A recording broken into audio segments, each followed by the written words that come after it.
1000 வருஷம் கொடுமையான தவத்தினால பிரம்மன் கிட்ட இருந்து எப்படியாவது வரங்கள் வாங்கணும் அப்படின்னு அவன் மனசு தளர விடாம பிரம்மன் நோக்கி கடுமையா தவம் பண்ணிட்டு இருந்தவன் தான் பீமாசுரன்.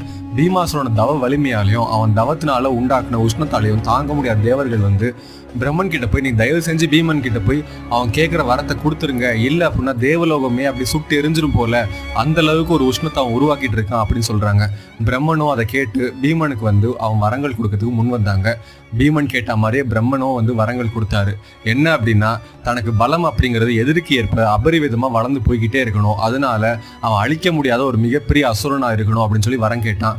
பிரம்மனும் அந்த வரத்தை கொடுத்தாரு. இந்த வரத்தை வாங்கினோடனே பீமன் வந்து அவனோட தாய் தேசமான காமரூப தேசத்தை கைப்பற்றணும்னு சொல்லி ராட்சசர்களோட மொத்த கூட்டத்தையும் அழைச்சிக்கிட்டு அவன் வந்து அந்த காமரூப தேசத்து மேல படையெடுத்து அவன் ஜெயிக்கவும் செஞ்சான். இந்த மாதிரி சுவாரஸ்யமான புராண கதைகளுக்கு நம்ம ஏல் சேனலை சப்ஸ்கிரைப் பண்ணுங்க. இந்த வீடியோ பிடிச்சிருந்துச்சுன்னா ஒரு லைக்கை போடுங்க. உங்க கருத்துக்கள் என்ன அப்படிங்கிற கமெண்ட் செக்ஷன் லீவ் பண்ணுங்க. அப்படியே மறக்காம